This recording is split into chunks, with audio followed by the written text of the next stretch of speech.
नमस्कार बंधुगण मु संजय मु आपको एसएन एजुकेशन चैनल को स्वागतम जनाऊँगी। आज आपण बहुत बड़ बिग अपडेट रही शिक्षा संबंधी अपडेट रही जो बंधु मैंने ये चैनल को नुआ कर अनुरोध से इनफॉर्मेटिव वीडियो पाइबापी सब्सक्राइब करनी। चलो देखा कौन अपडेट रही। प्रथम देखा विदा हेले अंगनवाड़ी दीदी जाल सर्टिफिकेट दे चाकरी महंगा पड़ी। सत्य जना पड़ा पर अंगनवाड़ी कर्मी चाकरी विदा होती। एभली एक घटना सुंदरगढ़ जिला कुआरमुंडा ब्लॉकर एक अंगनवाड़ी केन्द्र में घटी। चलित वर्ष फेब्रुआरी 9 तारिख में कचारू अंगनवाड़ी केन्द्र में कर्मी भाव बाहामनी लोगुन को नियुक्ति दि जाता किंतु मिथ्या युक्त 2 सर्टिफिकेट देथिबा अभियोग विभाग पक्षर चाकरी विदा कर एनआरटीएस परीक्षाफल प्रकाशित। एनआरटीएस परीक्षाफल प्रकाशित माध्यमिक शिक्षा परिषद परिचालना करथिला एही परीक्षा। बोर्ड रो वेबसाइट www.bscodisha.ac.in रे रिजल्ट उपलब्ध। नवेम्बर 5 रे 334 परीक्षा केन्द्र में होइथिला एही परीक्षा। राज्य में 51,924 जन छात्र छात्री देइथिले एही परीक्षा। रसायन को प्रधान शिक्षयित्री को निर्यातना। बालेश्वर जिला नीलगिरी बणभूई सरकारी उच्च विद्यालय प्रधान शिक्षयित्री द्वारा कार्यरत रसायन को निर्यातना देइथिबा नै अभियोग होईछि। सूचना अनुसार बणभूई सरकारी उच्च विद्यालय रसाया और पिओन भाव प्रमीला देहुरी 2015 मसीह कार्य करि आसुछन्ति किंतु दुखर विषय उक्त विद्यालय प्रधान शिक्षयित्री इतिश्री राउत उद्देश्यमूलक भाव श्रीमती देहुरी को विभिन्न प्रकार शारीरिक और मानसिक निर्यातना देई आसुछन्ति। एहा सह विद्यालय 4 जन महिला रसाया थिबा बेले 2 जन रसाया को ताको घर रसाया भाव कार्य कराउथवा समस्त सुविधा देउथवा बेले किंतु श्रीमती देहुरी को एथिरु वंचित करिसंती। एपरिक ताको रसोई सामग्री चोरी हेउथवा कहि ताको रहुथवा रूम रे बाक्स बैग खोजाखोजी करंती। पूर्वरु अनेक थर प्रधान शिक्षक को लिखित जणाइछि जदि मु काम करू नाही मते अन्यत्र बदली करि दियो ताहा भी करूनादी बोली लिखित भावे अभियोग करिसंती। दिल्लीर 16 स्कूल को उड़ाई दबाकू धमक। शुक्रवार दिल्लीर 16टी स्कूल को बोमा धमक मिलिथिबा पुलिस सूत्र जना पड़िछि। ईमेल जरिया यही धमक मिली। धमक मिलता स्कूल गुड़िक मध्य पश्चिम बिहार स्थित भटनागर इंटरनेशनल स्कूल, श्रीनिवासपुरी स्थित Cambridge school, east of Kailash स्थित डीपीएस स्कूल, डिफेंस कॉलोनी स्थित south Delhi public school, Safdarjung स्थित दिल्ली पुलिस पब्लिक स्कूल एवं रोहिणी स्थित भेंकटेश्वर ग्लोबल स्कूल अन्यतम। पुलिस पक्षर 16टी स्कूल रे व्यापक जांच करा जायछि।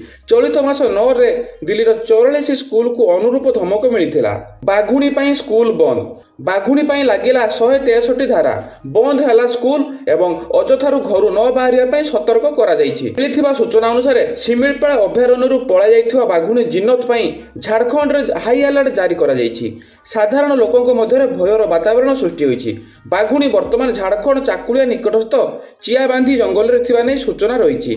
बाघुणी भୟରେ मंगलवार 4टी गाँ रे स्कूल बंद रखा जिवा सह 163 धारा जारी करा जायछि। ऑर्डर बातिल कले 20 टंका चार्ज। सोशल मीडिया रे भाइराल होउथबा एक पोस्ट रे दाबी करा जायछि जे फ्लिपकार्ट रे ऑर्डर बातिल करिवा पई एबे आपनको 20 टंका शुल्क देबाकू पड़िबो। एबे एही ई कॉमर्स कंपनी ऑर्डर बातिल करिया पई फी आदाय करूछि। पोस्टटी भाइराल हेबा परे किछि उपभोक्ता माने आश्चर्य हेबा सह चिंतार मध्य पड़ी जाइछन्ति। फ्लिपकार्ट कहिछि आम कंपनी रे ऑर्डर बातिल करिया पई देय देबाकू पड़िबो। ए नै कोनोसी नियम नाही। कंपनी स्पष्ट करिछि जे एही नियम गत 2 वर्ष धरि कार्यकारी होइछि एवं ऑर्डर रखिबार 24 घंटा परे ऑर्डर बातिल हेले एही नियम लागू हुए। 24 घंटा मध्य ऑर्डर बातिल हेले कौनसी देय देबाकू पड़े नाही। 24 घंटा समय एथिपाई दिया जाए जो द्वारा ग्राहक माने सेमानकर मत परिवर्तन करने को समय पाई परिबे। जून मासरे नीट पीजी परीक्षा। National board of examination medical science तरफरु नीट पीजी 2025 परीक्षार संभाव्य परीक्षा तारीख घोषणा करा जायछि। जून 15 तारिख रे सारा देश में परीक्षा आयोजन होई पारे। बोर्ड पक्षरु नीट पीजी पई इंटर्नशिप पूरा करिवार तारीख मध्ये जारी करा जायछि। जुलाई 31 तारिख सुधा इंटर्नशिप पूरा करिबाकू तारीख निर्धारित करा जायछि। नीट पीजी परीक्षा रे पाखापाखि 2 लाख एमबीबीएस पास छात्र छात्री शामिल होइथांती। 52,000 मेडिकल पीजी सीट पूरण पई प्रति वर्ष नीट पीजी परीक्षार आयोजन करा जायथाय। नीट पीजी 2025 पई आसंता एप्रिल मास तृतीय सप्ताहरु पंजीकरण आरंभ होई पारे। प्रार्थी माने मे तृतीय सप्ताह सुधा आवेदन करि पारंती। तेबे एबे बोर्ड तरफरु रजिस्ट्रेशन रो शेड्यूल जारी करा जाय नाही। विधायक दरमा 2,75,000। कैबिनेट अनुमोदन बिल प्रस्तुत। भुवनेश्वर बढ़िव विधायक दरमा और भत्ता लक्षे नुहे एणिकी विधायक माने पाइबे 2,75,000 टंका। मासिक दरमा और भत्ता बाबद को विधायकों पिछा सरकार एतिक परिमाणर टंका एणिकी खर्च करिवे। राज्य कैबिनेट ए प्रस्ताव में मोहर मारिथिला बेले ଏ ସଂକ୍ରାନ୍ତରେ ସଂଶୋଧନ ବିଲ୍ ମଧ୍ୟ ପ୍ରସ୍ତୁତ ସରିଛି। ବିଧାନସଭାର ଗତ ଅଧିବେଶନରେ ସରକାର ଏ ବିଲ୍ ଆଗତ କରିବାକୁ ଚାହିଁଥିଲେ, ମାତ୍ର ଗୃହ ଆଗୁଆ ମୁଲତବୀ ହୋଇଯିବାରୁ ବିଲ୍ ଆଗତ ହୋଇପାରିନି। ମାତ୍ର ସବୁ ଦଳର ବିଧାୟକମାନେ ଦରମା ବୃଦ୍ଧି ପାଇଁ ସହମତି ପ୍ରକାଶ କରିଛନ୍ତି।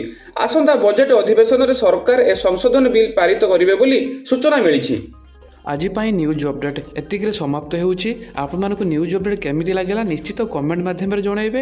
ଆଉ ଯେଉଁ ବନ୍ଧୁମାନେ ଏହି ଚ୍ୟାନେଲକୁ ନୂଆ କରି ଆସିଛନ୍ତି ସେମାନଙ୍କୁ ଅନୁରୋଧ ସେମାନେ ସବସ୍କ୍ରାଇବ୍ କରିଦିଅନ୍ତୁ, କାରଣ ଏହି ଚ୍ୟାନେଲ ମାଧ୍ୟମରେ ଯେଉଁ ଇନଫର୍ମେଟିଭ୍ ଭିଡ଼ିଓ ଆସିବ ଆପଣମାନେ ସର୍ବପ୍ରଥମେ ପାଇପାରିବେ। ତେଣୁ ଆଜି ପାଇଁ ମୁଁ ରହୁଛି ସଞ୍ଜୟ। ଭଗବାନ ସମସ୍ତଙ୍କର ମଙ୍ଗଳ କରନ୍ତୁ। ଜୟ ଜଗନ୍ନାଥ। ବନ୍ଦେ ଉତ୍କଳ ଜନନୀ।